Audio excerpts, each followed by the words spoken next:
नरेंद्र मोदी का सीना 56 इंच का नहीं है। तो नरेंद्र मोदी कैसे आ गए? बाप को भेज, तेरे बस की बात। मैं संबित पात्रा को लेके आता हूं। संबित पात्रा, आइए देखते मजा आएगा। चलिए 56 इंच नरेंद्र मोदी जी का सीना है और भारतवर्ष और भारत के प्रधानमंत्री बहुत ही सशक्त हैं और 56 इंच के माध्यम से हम पाकिस्तान को मुंहतोड़ जवाब दे सकते हैं और कि कुछ जो जयचंद होते हैं घर के अंदर जो गद्दार और देशद्रोही होते हैं, अच्छा, राजनीतिक सत्ता को हथियाने के लिए ये अपने ही देश के अपने ही बड़े लोगों के और जिन लोगों ने हिंदुस्तान को चलाने की कोशिश की उसके पीठ में हमेशा चूरा भूका है। बोलने दे। और इसीलिए समय समय पर हिंदुस्तान गुलाम हुआ है, इसलिए बने क्योंकि हमारे अपने लोगों ने ये काम किया है। तुम तो धराधीन फेंके जा रहे हो। और आज भी समाजवादी पार्टी के प्रवक्ता क्या बोल रहे हैं? क्या?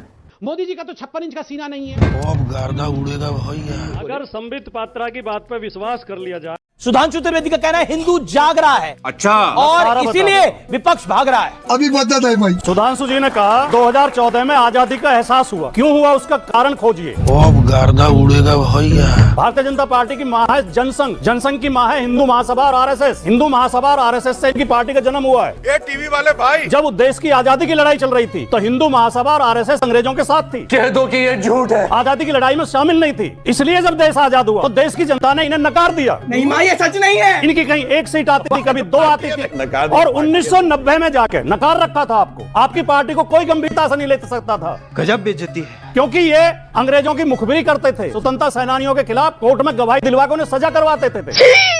जब भारत का संविधान लागू हुआ इन्होंने उसका विरोध किया, जब तिरंगा झंडा फहराया गया इन्होंने उसका विरोध किया। शर्म की बात। आरएसएस के मुख्यालय पर 2002 तक तिरंगा झंडा नहीं फहराया गया। 2001 में 2 नौजवानों ने जाकर तिरंगा लगा दिया तो आरएसएस ने उनके खिलाफ मुकदमा लिखवाया, जेल भिजवाया उन्हें। तुम्हें शर्म है कुछ? जब 1990 में इन्होंने हिंदू मुसलमान करके मस्जिद पे प्रहार करके मंदिर मस्जिद करके और सरकार बना ली, 14 तक में इनकी फुल मेजोरिटी की सरकार आई है, तो इन्हें तब लगा कि अब देश आजाद हुआ है। क्या बात है सर, क्या बात है सर, ये तो लेने के देने पड़ गए।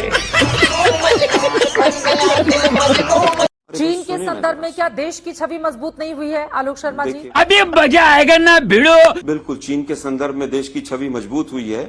चीन कई जगह हमारे देश में घुसकर बैठा है, वो बाहर चला जाएगा रात को। गजब बेइज्जती है। और आज तक के स्टूडियो में बता के जाएगा नॉक करके कि मैं बाहर जा रहा हूं। आप लोगों ने मोदी जी से सीख लिया है कि मोदी जी विपक्ष को बोलने नहीं देते, और आप भी कांग्रेस के प्रवक्ता को नहीं बोलने दे रही। ये मोदी जी के पद चिन्हों पर हैं। आप सही पकड़े हैं। मुझे लगता है शांति से सुनिए, मैंने बड़े शांति से बात करनी शुरू की, ठीक है। लेकिन आप 3 बार बीच में उछले।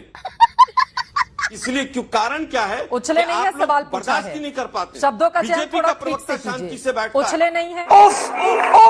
गोदी मीडिया इतिहास में केवल इसीलिए दर्ज किया जाएगा कि इसने भारत के लोकतंत्र की हत्या करने में भूमिका निभाई। क्या बात है सर, क्या बात है सर, क्या बात, ये बात है।